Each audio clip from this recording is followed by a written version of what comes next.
पुरानी पेंशन योजना को लेकर केंद्र सरकार कहीं ना कहीं पहले ही अस्वस्थ नजर आ रही है। ऐसे में आज अखिल भारतीय पेंशन बहाली मोर्चे ने यहाँ पे एक धरने का आह्वान किया है संसद के बिल्कुल पास।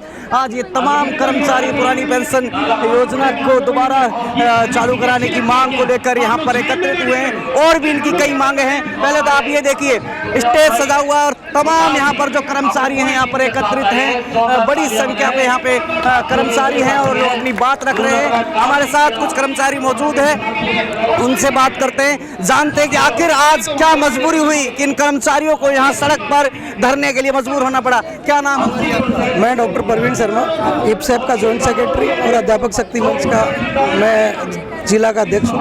पहला सवाल यही, धरने का आज कारण क्या रहा? हमारे आज का जो धरना है इसके 3 मुख्य कारण हैं, जिनमें हमारी जो मेन मांग है वो है पुरानी पेंशन बहाल करो और हमारी जो निजीकरण है, जो ठेकेदारी प्रथा है उसको बंद किया जाए। सरकारी संस्थानों में जो ठेकेदारी प्रथा आउटसोर्स से जितने भी भर्तियां की जा रही है उनको बंद किया जाए। केंद्र सरकार ने कहीं ना कहीं कमेटी गठन करने की बात कही है, तो आश्वस्त नहीं है क्या आप केंद्र सरकार की? देखिए कमेटियां जो बैठती हैं, हालांकि सरकार इस चीज़ के दबाव में है कि इसमें सुधार किया जाए, लेकिन केंद्र सरकार ने जो कमेटी बैठाई है उसमें केंद्र सरकार का कहना है कि जो एनपीएस है, जो न्यू पेंशन स्कीम है, उसमें सुधार करने के लिए कमेटी बैठाई है। हमारी मांग है पुरानी पेंशन को एज इट इज बहाल किया जाए। जब 1 अप्रैल 2004 से पहले जो पुरानी पेंशन स्कीम थी वो एज इट इज हमें दोबारा दी जाए। हमें सुधार नहीं चाहिए, हमें पुरानी पेंशन चाहिए। अभी इस वक्त किस स्टेट के यहाँ पर है? हमारा जो आज संगठन है वो इप्सेप है, इंडियन पब्लिक एम्प्लॉयज फेडरेशन, जो नेशनल लेवल का संगठन है, जिसमें 26 स्टेट में हमारी संगठन कार्यरत है। और आज यहाँ पर लगभग 40 से भी ज़्यादा जो संगठन है उनके यहाँ पर पदाधिकारी और कर्मचारी, जो सरकारी कर्मचारी है वो यहाँ पर आए हैं।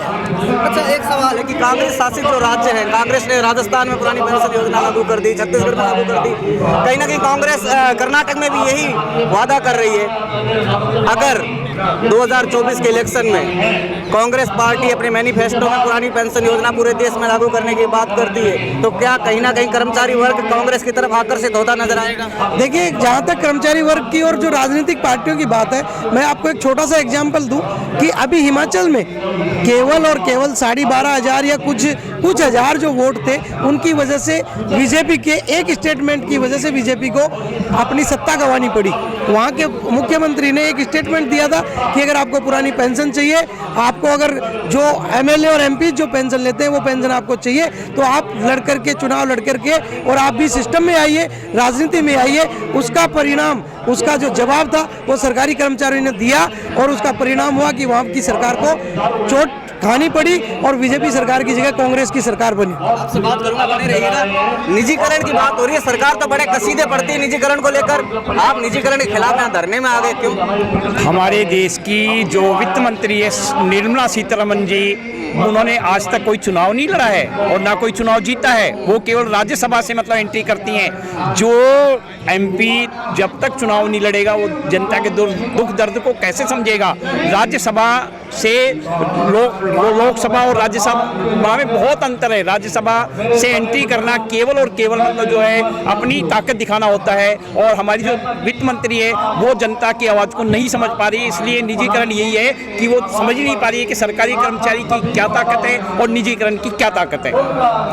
निजीकरण को लेकर तमाम बातें होती है। अडानी को कहीं ना कहीं कई सारे एयरपोर्ट निजीकरण में दे दी गए, रेलवे दे दी गई। क्या आपको लगता है निजीकरण के सरकार बड़े कसीदे पड़ती है, आखिर आपको निजीकरण में कहाँ कमी है? देखिए, निजीकरण में जो कर्मचारी है उस कर्मचारी का शोषण है।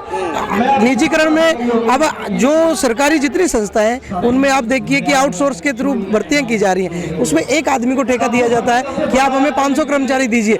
जो कर्मचारी, जितनी कर्मचारी की एक योग्यता मेरी है, उतनी योग्यता अगर कोई दूसरा व्यक्ति लेकर के बैठा है, उसके बावजूद भी उसको मेरे से कम तनख्वाह क्यों?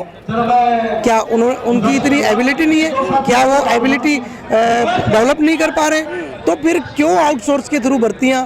जब सरकारी कर्मचारी ने, जब देश 1947 में आज़ाद हुआ, जब से सरकारी संस्थाओं ने ही तो सरकार का इम्प्लीमेंट किया। जितनी योजनाएं बनती हैं उनको इम्प्लीमेंट कौन कर रहा है? सरकार की सरकारी कर्मचारी ही तो इम्प्लीमेंट कर रहे हैं। फिर निजीकरण क्यों निजीकरण किया जाए जब सरकारी कर्मचारी इतने अच्छे से इस देश को 1947 से आज तक, जो कोई एक समय था जब सरकारें ये दावा नहीं कर पाती थी कि हमारी अर्थव्यवस्था कहाँ स्टैंड करती है पूरे वर्ल्ड में, और आज की सरकार ये दावा करती है कि हमारी जो सरकार है या हमारा जो देश है वो इतनी प्रगति कर चुका है कि विश्व की तीसरी अर्थव्यवस्था बनने के लिए आज अग्रसर है। तो ये तीसरी अर्थव्यवस्था, विश्व की तीसरी अर्थव्यवस्था बनने के लिए जो आज जो अग्रसर है वो किसके दम पर? सरकारी कर्मचारियों के दम पर। किसने इसको इम्प्लीमेंट किया?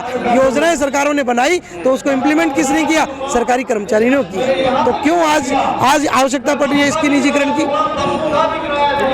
सरकारी कंपनियों की बात करते हैं, कहीं ना कहीं BSNL की जो हालत हुई, ऐसे तमाम कई सरकारी कंपनियां हैं जिनको कहीं ना कहीं सरकार ने वो तवज्जो नहीं दी। क्या लगता है कि सरकार जानबूझकर निजीकरण की तरफ धकेल रही है? देखिए, सरकार का तो एजेंडा है कि सरकार निजीकरण की, हम इसी चीज का तो विरोध करने के लिए आज यहाँ एकत्रित हुए। सरकार का एजेंडा है और BSNL या कोई भी संस्था, जितने भी सरकारी जो संगठन है या सरकारी जितने भी जो दफ्तर है, उन डिपार्टमेंट को अगर बैकफुट पे ले जाया गया तो वो सरकार की अपनी नीतियां थी।